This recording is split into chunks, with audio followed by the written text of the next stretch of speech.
Recently, there have been plenty of concerns about the future of our planet, specifically involving our energy sources and consumption. Our energy demand has been rising over the past couple of decades by about 3% every year. As the human population is growing exponentially, the U.S. Energy Administration projects the global energy use to increase by 40% by 2040. Unfortunately, most of the energy we use come from non-renewable sources, which will eventually run out and never be replenished. Non-renewable energy consumption involves the burning of fossil fuels such as coal, petroleum, oil, and natural gas. Fossil fuels are not always readily available. It can take millions of years to form. In addition, they can only form under certain cases, requiring dead organic matter from the remains of living organisms to deposit at the bottom of the sea and alter under extreme heat and pressure conditions over time. Fossil fuels are highly sought-over energy sources because they have a very high energy density, but they pose many risks to our environment and in turn to our own health. As more and more fossil fuels are being depleted, two questions immediately strike us. Will we have enough affordable energy in the near future? And what will we do in the long term? With current energy consumption rates, oil and gas reserves are projected to run out in 52 years with coal in 150. What's more, mass carbon emissions are released when these fossil fuels are burned for energy. Carbon dioxide released into the atmosphere traps the sun's heat because of the greenhouse effect, which leads to an increase in global temperature. Bill Nye, the popular American TV presenter, explains best. Here, I've got an experiment for you. Safety glasses on.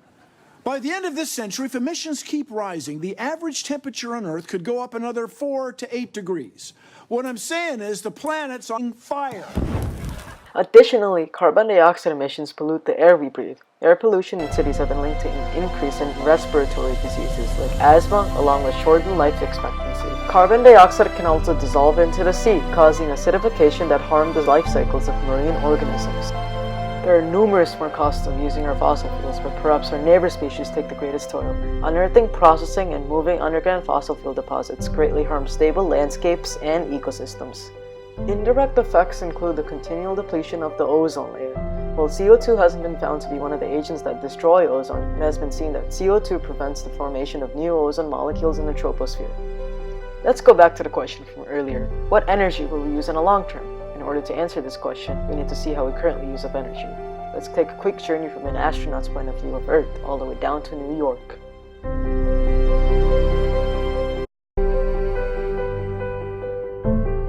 In this graph, we can see estimates of the New York City energy consumption. The most popular source of energy came from natural gas, with gasoline and fuel oil closely following. Renewable energy accounted for less than 20% of our energy consumption. Looking at another graphic, this pie chart shows that almost 100% of the energy we use to power vehicles is non-renewable. All this is not to say New Yorkers don't care about their environment, as we have made efforts recently to counteract these growing issues. Our new clean energy standard requires the contribution of in-state electricity generation from renewable sources rise to 50% by 2030. Interestingly, about 1/3 of the electricity comes from nuclear power plants. Though nuclear energy isn't renewable because it requires uranium for the operation of power plants.